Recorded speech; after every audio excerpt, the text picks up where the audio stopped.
अस्सलाम वालेकुम दोस्तों, मैं हूं हाशिर अली और आप देख रहे हैं मेरा यूट्यूब चैनल। दोस्तों, आज मैं फिर से हाजिर हुआ हूं इन पेज के 18वें सबक के साथ और इस सबक में मैं आज आपको बताऊंगा कि इन पेज के अंदर मास्टर बटन किस काम में लाया जा सकता है। यानी कि अगर आप कोई बुक वगैरह बना रहे हों या कोई किताब वगैरह बना रहे हों तो मास्टर जो बटन है ये किस काम में लाया जा सकता है। ज़्यादातर मास्टर बटन जो है किताबें वगैरह बनाने के लिए या फिर कोई बुक्स वगैरह या कोई आप फहरिस्त वगैरह बना रहे होते हैं तो इस काम में लाया जाता है ज़्यादातर। तो आप देख सकते हैं, मैं आपको अपनी स्क्रीन पे शो करवा देता हूँ कि आप ये देख सकते हैं स्क्रीन पर ये जो मैंने यहाँ पर लिख रखा है तनवीरुल इखलाक और सफ़ा नंबर और उसके बाद लेफ्ट हैंड पेज शरह तहज़ीबुल इखलाक। दोस्तों, ये हर पेज पर इसी तरीके से रिपीट हो रहा है जिस तरह पहले पेज पे शो करवा रहा हूँ। फहरिस्त वाला ये वाला पेज ये पहले नंबर का है, इसके बाद दूसरे नंबर पे कोई और सा मटेरियल है, लेकिन जो मैंने अपने यहाँ पर टाइटल रखे हैं सफ़ा नंबर के साथ मैंने जो टाइटल रखा था पहले पेज पे तनवीरुल इखलाक शरह तहज़ीबुल इखलाक, ये हर पेज पे इसी तरीके से रिपीट हो रहा है। दोस्तों, ये मैंने बार बार कॉपी करके नहीं लिखा बल्कि मैंने एक ही पेज पर इसको रख दिया है मास्टर पेज में जाकर, और ये हर पेज पर इसी तरीके से आप रिपीट होते रहेगा। यानी मास्टर पेज पर जाकर अगर मैं कोई भी चीज़ रख देता हूँ, मिसाल के तौर पर लाइन, सफ़ा नंबर या फिर कोई भी हेडिंग वगैरह मैं इस पर डाल देता हूँ तो ये इसी तरीके से हर पेज पे रिपीट होते रहेगा। आपने अक्सर देखा होगा बाज़ारों से जो किताबें वगैरह मिलती हैं उसके अंदर जो 6x8 की साइज़ की जो बुक होती है उसके अंदर एक लाइन के बाद, यानी जैसे मैंने यहाँ पर बनाया हुआ है, एक लाइन के ऊपर सफ़ा नंबर और ये सारी हेडिंगें आ रही हैं, इसी तरह आपको देखने को मिलती होंगी। मैं आपको बता देता हूँ कि इन पेज में मास्टर टूल कहाँ होता है। आप देख सकते हैं मास्टर टूल आपके लेफ़्ट कॉर्नर के बॉटम पे होता है। अगर आपको मैं जूम इन करके दिखाऊं तो आप ये देख सकते हैं मास्टर टूल। आज मैं आपको इसी के बारे में बताने वाला हूं। तो दोस्तों, वीडियो शुरू करते हैं। वीडियो शुरू करने से पहले आप दोस्तों से गुजारिश है कि अगर आप मेरे चैनल पर नए हैं तो मेरे चैनल को सब्सक्राइब कर लें, और अगर मेरी वीडियो आपको अच्छी लगे तो इसे लाइक कर दें और अपने दोस्तों में शेयर करें। तो मैं आ जाता हूँ मास्टर बटन की तरफ। आप ये देख सकते हैं लेफ्ट इन पेज के इंटरफेस पे लेफ्ट कॉर्नर पे बॉटम के साइड पर आप देख सकते हैं बॉटम पर यहाँ पर एम का बटन दिया गया है। अगर मैं इसको प्रेस कर देता हूँ तो आप देख सकते हैं पेज के लेआउट पे जितना भी मैटर था, जो मैटर मैं टाइप कर रहा था, वो यहाँ से गायब हो चुका है। लेकिन मैंने यहाँ पर जो हेडिंग वगैरह डाली है ये यहाँ पर अभी तक मौजूद हैं। लेकिन जैसे ही मैं इससे एम टूल यानी मास्टर पेज टूल लेकर मैं बाहर आ जाऊँगा तो मेरा पेज इनेबल हो जाएगा और ये जो चीज़ें मैंने यहाँ ऊपर रखी थी अब मेरा कर्सर इस पर नहीं जाएगा, यानी ये डिसेबल हो चुके हैं। तो मैं एक न्यू पेज लेकर आपको इस पर एक नया पेज लेकर आपको यहाँ बना के दिखा देता हूँ। तो मैंने कंट्रोल एन किया और मैंने A4 पेज को ले लिया। अब आपको पता होना चाहिए कि 6x8 की जो बुक होती है उसका साइज़ यही होता है 6x8। तो जब आप कोई 6x8 की बुक बना रहे हों तो A4 पेज का साइज़ आप लें और आप इसके लेआउट पर जाके इसको सेट करें। तो आप सिंपली एम टूल के बटन को प्रेस करके आप मास्टर पेज पे चले आएँ। आपको कैसे पता चलेगा कि आप मास्टर पेज पे हैं? तो आपका कर्सर यहाँ पर डिसेबल्ड होगा, मतलब जब आप यहाँ कुछ टाइप करना चाह रहे होंगे या कर्सर को यहाँ रखना चाह रहे होंगे तो कर्सर यहाँ पर नहीं आएगा। आप देख सकते हैं मास्टर पेज के बाहर जाने पर मेरा कर्सर यहाँ ब्लिंकिंग कर रहा है। आप देख सकते हैं यहाँ ब्लिंकिंग हो रहा है, लेकिन जैसे ही मास्टर पेज पे मैं क्लिक कर दूंगा, मास्टर पेज पे जाने के बाद ये सब चीज़ें डिसेबल्ड हो जाएंगी। और दूसरी चीज़ यहाँ पर आप देख सकते हैं टूल बार के अंदर आप यहाँ देख सकते हैं एक एन ऊपर के साइड है और एक एन नीचे के साइड। ऊपर वाला टेक्स्ट बॉक्स कहलाता है और नीचे वाला टाइटल टेक्स्ट बॉक्स। अगर मैं ऊपर वाला टेक्स्ट बॉक्स लेकर यहाँ क्रिएट करूँगा तो यहाँ पर भी इसका कर्सर यानी राइटिंग का कर्सर जो है वो डिसेबल्ड होकर आएगा। मैं आपको करके दिखा देता हूँ। यहाँ पर मैंने टेक्स्ट बॉक्स ले लिया था और अब मैं इसको यहाँ रखता हूँ। हैंड टूल लेने के बाद मेरे यहाँ पर टाइपिंग अभी तक इनेबल नहीं हुई, तो मेरा टेक्स्ट बॉक्स मास्टर पेज पे भी काम नहीं कर रहा। यहाँ पर सिर्फ ग्राफिक्स टूल, आपके बॉक्स वगैरह इस तरह के टूल या लाइन वर्क या कोई पिक्चर टूल, इस तरह के आपके ये वाले ऑप्शन काम कर सकते हैं। और एक और ऑप्शन लिखने के लिए जो है वो नीचे वाला एन, यानी आपको जो मैंने नीचे वाला एन बताया था टाइटल टेक्स्ट बॉक्स, ये यहाँ पर काम कर सकता है। तो अगर आपको कुछ लिखना हो तो नीचे वाला एन यानी टाइटल टेक्स्ट बॉक्स का आप इस्तेमाल कर सकते हैं। लाइन खींचने से पहले दोस्तों आप अपने पेज लेआउट को 6x8 कर लें ताकि इसमें कोई मसला ना पेश आए। तो सबसे पहले तो आपने गाइडलाइन के ज़रिए पेज के सेंटर को देखना है कि पेज का सेंटर आपका कहाँ पर है।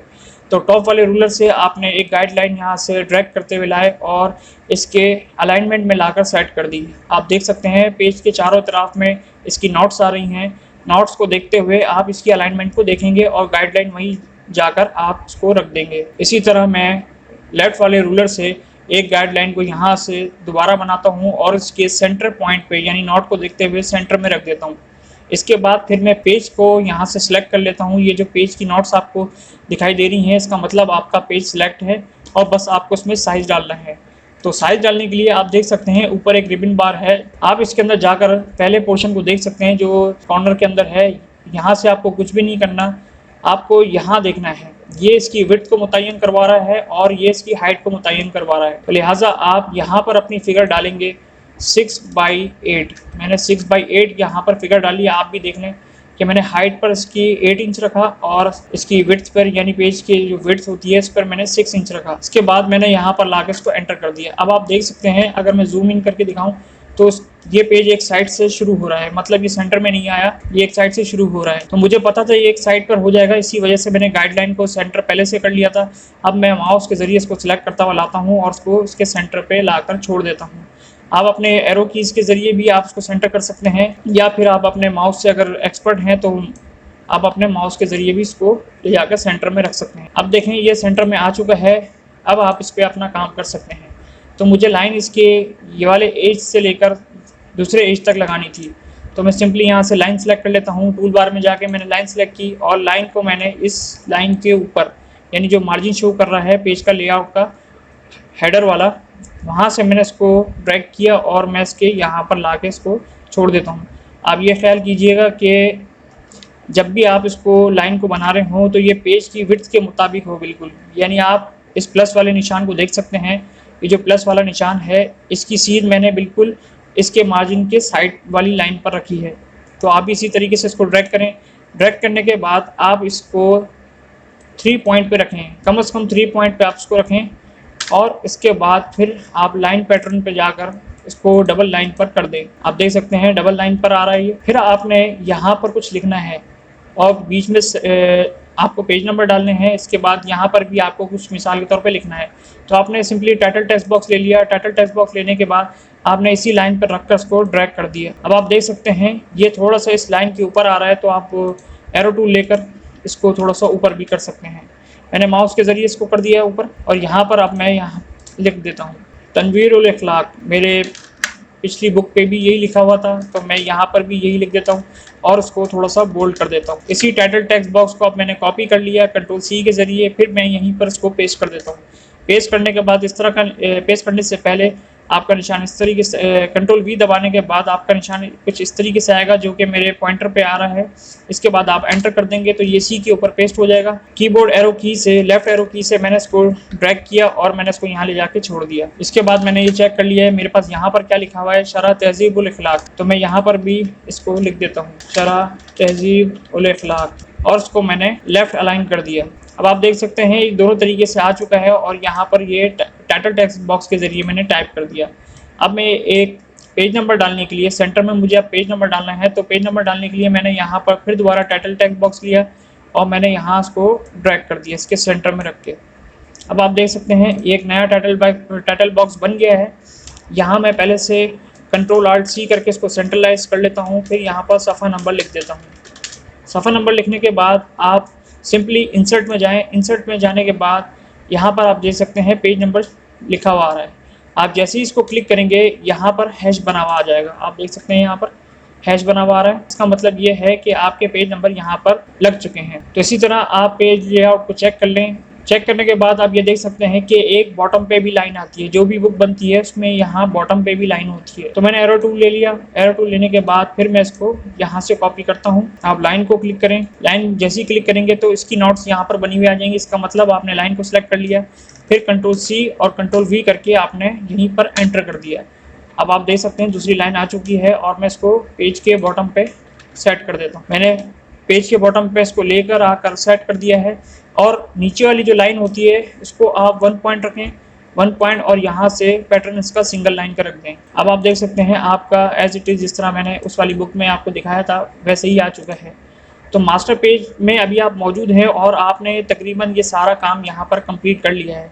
जब आप समझ जाएं कि आपका सारा काम कंप्लीट हो गया तो ये अब हर पेज पे रिपीट इसी तरीके से हो जाएगा। अब आप यहाँ पर देख सकते हैं मैं मास्टर टूल से वापस बाहर की तरफ आ रहा हूँ। इसको मैं प्रेस करूँगा तो मैं बाहर की तरफ आ जाऊँगा। अब मैं बाहर की तरफ आ गया हूँ और आप सफ़ा नंबर को देख सकते हैं ये 1 में चेंज हो चुका है। अब अगर आप पेज नंबर को उर्दू में लाना चाहते हैं, जैसे ये इंग्लिश डिजिट में लिखा हुआ है, आप उसको उर्दू डिजिट में लाना चाहते हैं तो आप यहाँ से आप एडिट में जाएं और यहाँ से प्रेफरेंस में जाएं।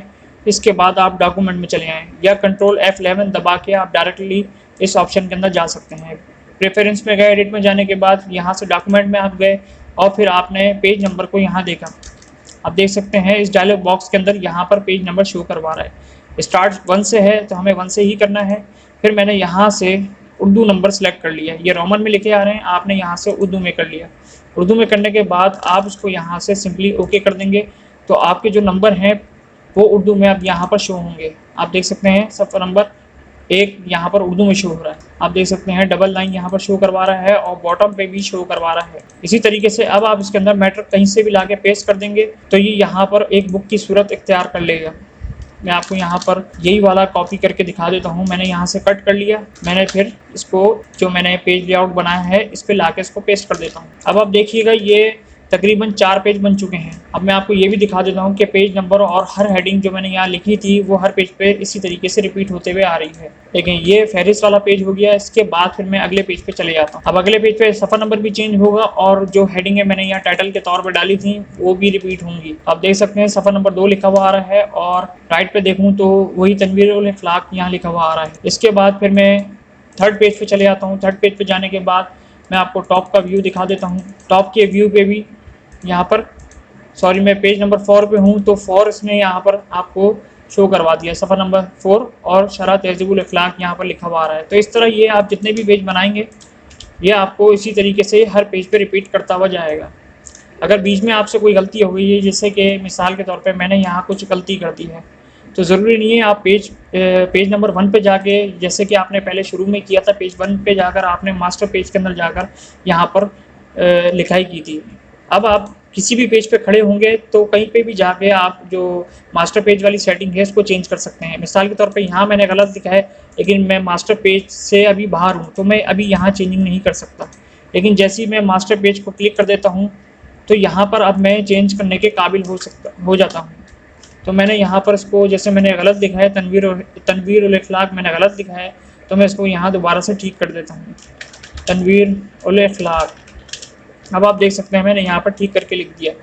अब मैंने पेज नंबर 5 पे खड़े होकर मैंने यहाँ चेंजिंग किया, लेकिन यहाँ सारे पेजों पर इसी तरह की चेंजिंग हो चुकी है। हेडर फुटर में हम चीज़ें डालते हैं, यहाँ भी वही काम है। मास्टर पेज के अंदर जाकर आप हेडर फुटर के तौर पर ये चीज़ें लगा सकते हैं। तो दोस्तों उम्मीद है आज का सबक आपको बहुत पसंद आया होगा और अगर पसंद आया हो तो इसे लाइक कर दें, अपने दोस्तों में शेयर कर दें और मेरे चैनल को सब्सक्राइब कर लें। इंशाल्लाह एक नई वीडियो के साथ फिर हाजिर होऊंगा, तब तक के लिए अल्लाह हाफिज़।